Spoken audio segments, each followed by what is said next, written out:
Chapter 8, Create a Learning Organisation.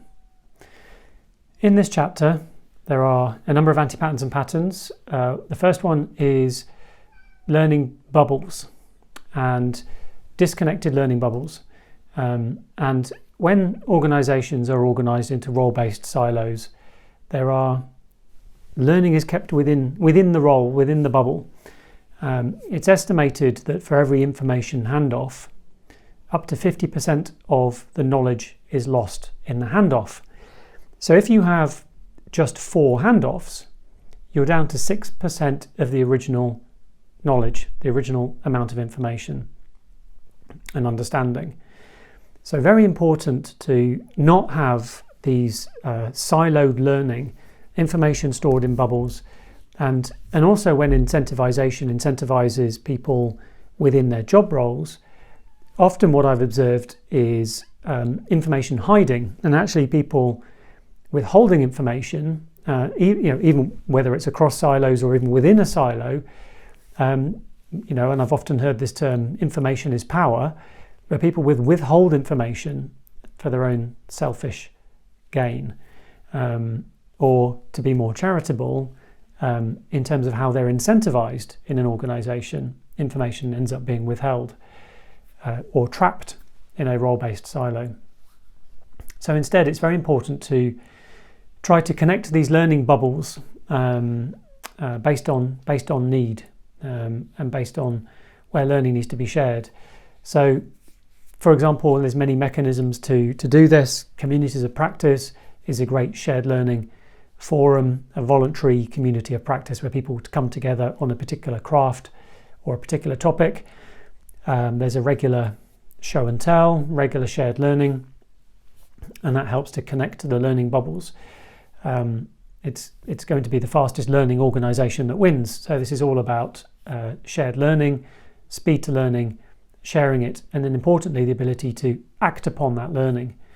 In terms of acting on that learning, the anti-pattern is to focus on output rather than outcomes, and with a focus on output, there's the output is typically fixed. There's no reflecting on the learning to be able to pivot. So crucially, even once the learning bubbles have been connected and there's shared learning more broadly across an organisation or people trying to achieve a similar thing, an organisation needs to have a competence in being able to act upon the learning.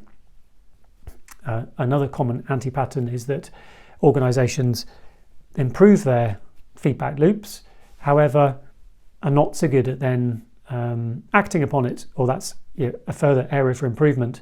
So that ability to actually take action, to pivot, to reflect, to retrospect on the feedback, on the experiments, and then to have that go into the experiments that are going to run next in order to best achieve the outcomes.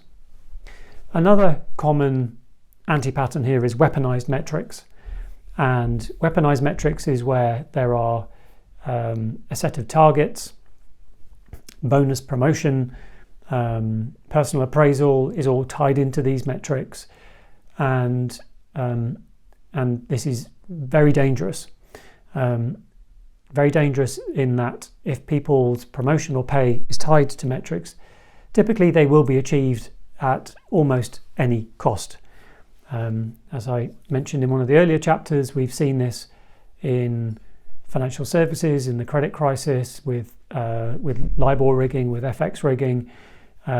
We see this as well when organisations take a focus on doing agile rather than exhibiting agility. So, for example, do you have a product owner? Are you running stand-ups? Do you have a sprint? Things such as that. And if that is targeted, how many agile teams do you have? Those targets will be met. However, it could be new labels on the same old behaviour. It doesn't necessarily translate to better outcomes, and it doesn't necessarily translate to building this muscle memory of learning, reflection, and letting that feed into the next set of actions that people are choosing for themselves to take. So instead, focus on the outcomes you're trying to achieve, and then focus on the why, and drop the y-axis.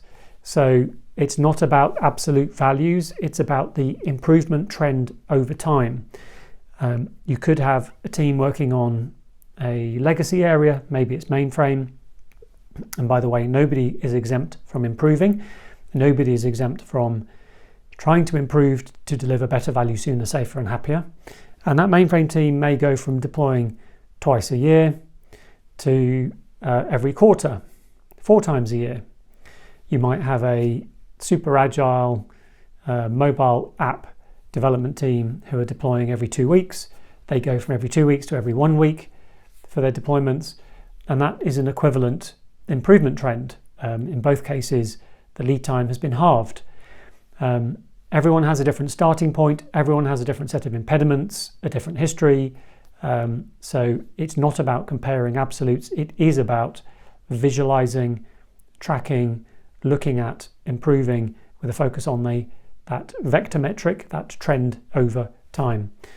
And again, it's the fastest learning organization that is going to be the one that wins, or the ones that will survive and thrive.